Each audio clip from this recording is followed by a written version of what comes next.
If you could read Canada's mind the day after the passing of the one and only Gordon Lightfoot, you'd know it was a sad day indeed. So what better place than Lightfoot's spiritual home in Toronto, Massey Hall behind me, to remember the great singer-songwriter who died at the age of 84 in hospital on Monday, May 1st. As you may or may not know, Massey Hall underwent a huge renovation starting in 2018. Gordon Lightfoot was the chosen performer to shut down the venue, and 3 years later, in 2021, he was back again opening the venue with a 3-night stand. To mark the occasion, Lightfoot was given the key to the city. This was marking his 170th performance at the venue. He first performed at Massey Hall as a child in a choir when he was only 12 years old, and then he would come back and play what was called a fall residency every year during his birthday month in November. And basically, because he played it so often, it was kind of re-nicknamed Gord's Room or Gord's House. Even though it was a shock that Lightfoot passed away on Monday, May 1st, he had recently cited ill health for reasons for cancelling his 2023 North American Fall Tour.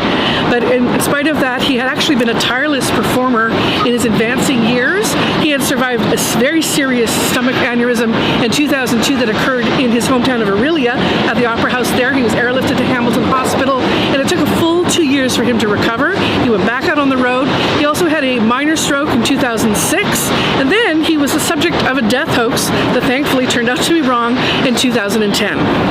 It's very well known that Gordon Lightfoot had a very close relationship with Bob Dylan, who inducted him into the Canadian Music Hall of Fame. Dylan famously said he never heard a Lightfoot song he didn't love, and he wished when he heard one it would go on forever. Among the celebrities paying their respects the day after Lightfoot's death were everybody from Bryan Adams to Tom Cochrane to Jan Arden. Even Billy Joel played a song on the piano from his home and called Lightfoot the heart of Canada.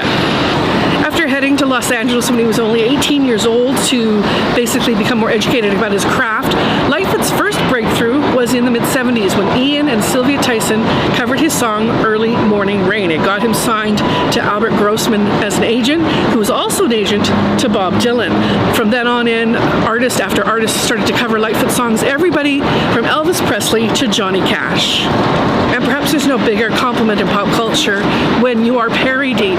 SCTV covered a Gordon Lightfoot skit called Gordon Lightfoot Sings Every Song Written, and Rick Moranis famously did the Gordon Lightfoot's baritone. And following that, much later in the 1990s, Seinfeld made fun of the wreck of the Edmund Fitzgerald on one of the shows. For the Toronto Sun, I'm Jane Stevenson.